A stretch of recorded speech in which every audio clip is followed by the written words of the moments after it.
Olivier Ndich, bonjour. Bonjour Jordi. Alors aujourd'hui dans cet éclairage, nous allons aborder la question du traitement de la vie privée des politiques dans les médias. Récemment, la RTS a fait une matinale sur un livre sur Brigitte Macron, un livre très positif qui décrit un peu la vie de Brigitte Macron. Ce qui est intéressant, et la question que cela soulève, c'est pourquoi on accepte dans les médias suisses de parler de Brigitte Macron de sa vie privée, mais que les médias refusent absolument d'aborder la vie privée de certains politiciens suisses. Alors vous voyez, je vous remercie de relever cette belle contradiction ou ce deux poids, deux mesures. Euh, En effet, euh, tout récemment, et pas dans n'importe quelle émission, dans la matinale, il y a toujours un invité à 7h30 et on reçoit une personne qui a écrit un livre sur la biographie, les performances, évidemment, de Brigitte Macron, euh, une positivité incroyable, enfin tout est formidable, elle est exemplaire. Voilà, le service public suisse, c'est un exemple parmi d'autres où on montre la vie privée, n'est-ce pas, de personnalités étrangères.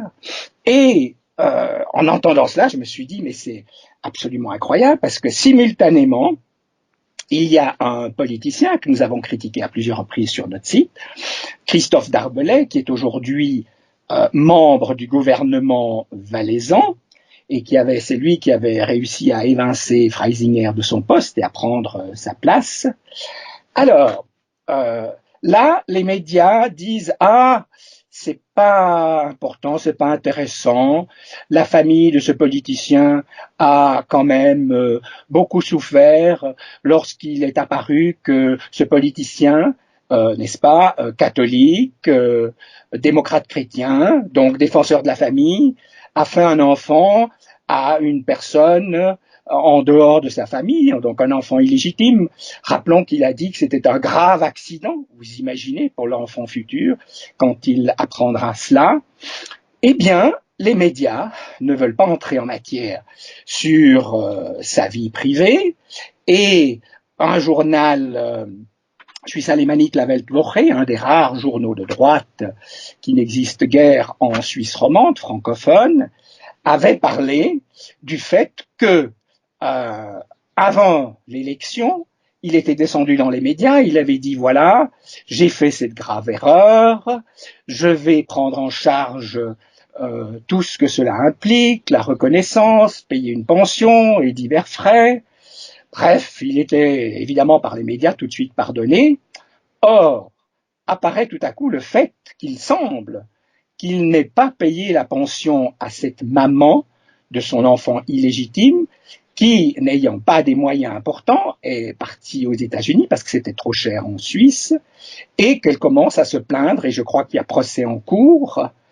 Et alors, sur ce, tout à coup, n'est-ce pas, bon, les médias n'insistent pas, n'osent pas en parler, ça montre la pression incroyable que peuvent exercer certains politiques sur les médias, et euh, il a même dit tout récemment que les personnes, les médias, qui s'occuperaient de sa vie privée, eh bien qu'il allait les traîner en justice. Vous voyez l'hypocrisie des médias. Donc, d'un côté, on va chercher la vie privée en détail de politiciens étrangers, et là, on refuse de parler de celle de nos politiciens, et en plus, des pressions absolument incroyables. Vous imaginez quand même un seul instant, on n'aurait pas le droit de parler de la vie privée des politiciens. Mais je pense qu'une grande partie des gens aimeraient quand même savoir pour qui ils vont voter, et donc un minimum de renseignements me semble absolument indispensable. Maintenant, imaginez un autre cas. Si c'était un politicien UDC, dit populiste, à qui cela était arrivé, avoir un enfant illégitime, vous imaginez, vous pensez que les médias auraient pris des précautions? Au contraire, ils auraient montré l'exemple, ils auraient amplifié tout cela, et surtout, si le politicien en question n'avait pas tenu parole en n'acceptant pas de payer ce qui était dû. Il y a toujours encore les éléments de preuve qui doivent arriver, mais enfin, il semble vraiment que si la maman est en train de faire un procès, c'est qu'il y a problème, et le fait que le politicien veuille faire taire cela et réussit à faire taire, ça montre plusieurs problèmes. On devrait accepter tout d'un politicien, et d'autre part, il a la possibilité de faire pression sur les médias pour empêcher qu'on parle de ce qu'il a fait, pas seulement de positif, mais surtout de ce qu'il a fait de négatif. Donc, si vous voulez, là, je trouve qu'on atteint quand même quelque chose d'assez grave, surtout que le service public en Suisse est monopolistique et qu'il n'y a pas de médias d'opposition en Suisse romande.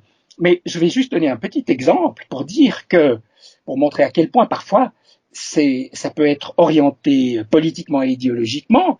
Il y a quelques années, un journaliste avait dit ouvertement dans une chronique que certains intellectuels, de droite sous-entendu, n'amenaient rien au débat, qu'ils ne faisaient que occuper le terrain et qu'ils étaient beaucoup trop dans les médias, vous vous rendez compte, beaucoup trop dans les médias, et je figurais parmi eux, avec deux autres intellectuels. Eh bien, en gros, il voulait que nous dégagions du terrain de l'espace public, alors que quand même, nous représentons un aspect du débat public. Eh bien, figurez-vous que ce journaliste est aujourd'hui celui qui présente le journal du matin, et jamais j'ai été invité sur des sujets, pourtant j'en ai travaillé sur beaucoup pendant des dizaines d'années, l'immigration, l'insécurité, etc. Je trouve que c'est quand même d'une gravité qu'on devrait un peu s'interroger, et je trouve inacceptable ce deux poids deux mesures où on accepte qu'un politicien dise ma vie privée, si vous y touchez, eh bien, je vous poursuis en justice.